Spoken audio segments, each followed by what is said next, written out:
evening and welcome to the 13th Annual New York State High School Wrestling Championships. This finals competition, along with the rest of this two-day tournament, is sponsored by the New York State Public High School Athletic Association.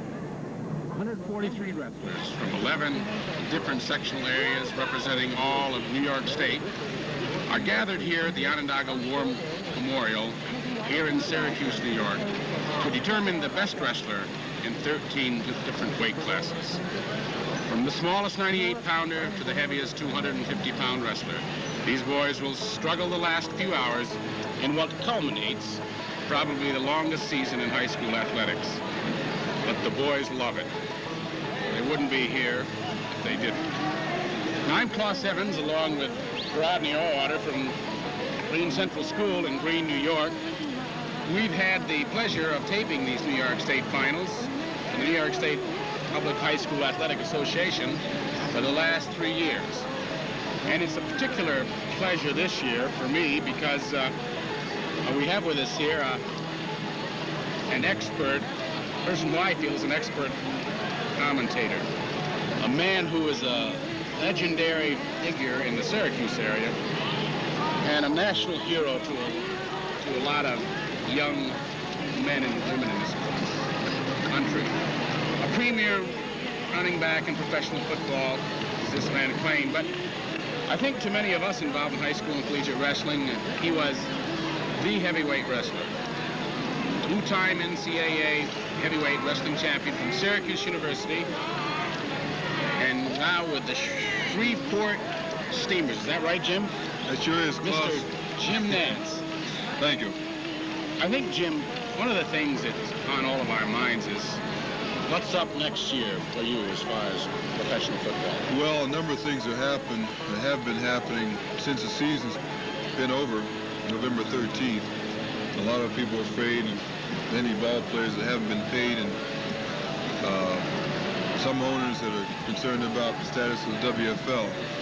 This WFL definitely is going to make it. They're going to make an announcement by the end of the month that this is going to happen, and there are going to be some changes, I'm sure, about the financial structure of the league, which has to happen because a number of people have made some mistakes, okay, and the burden's been put on other people who have a lot of money, but they'll get these things straightened out this year, and we are going to have a World Football League.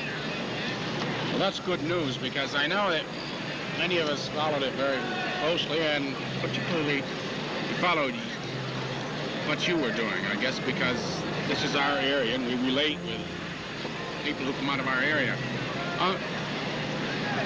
Here we are at the New York State finals, and this is involved with wrestling, an aspect of your life maybe that a lot of people don't know too much about. What was your most satisfying wrestling thrill, Jim? You must have some things. Well, really. Klaus, I'll go back for a second because I'd like to talk about wrestling just a little bit. Go back for a second because wrestling, the sport of wrestling itself was very important to me. I've done a lot of things on the football field, but I attribute some of those things, or the chance or the ability to do some of those things based on the sport of wrestling. Now let me define that a little bit. Wrestling is an individual sport. It's a one-on-one situation. You have no one to blame except yourself. And I think just the attitude that wrestling gave me, I'm talking about being in a one-on-one situation, helped me on the football field, made me more determined, it made me rely on my own ability as a football player rather than relying on the other 10 ball players that I had to play with.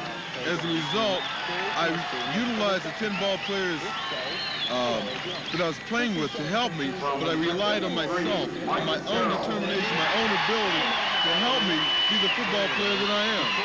And I have wrestling to thank for that, and I love it. Okay, well, thank you, Jim Nance, and we'll be looking forward to hearing your comments during this final. We'll be back in just a few minutes.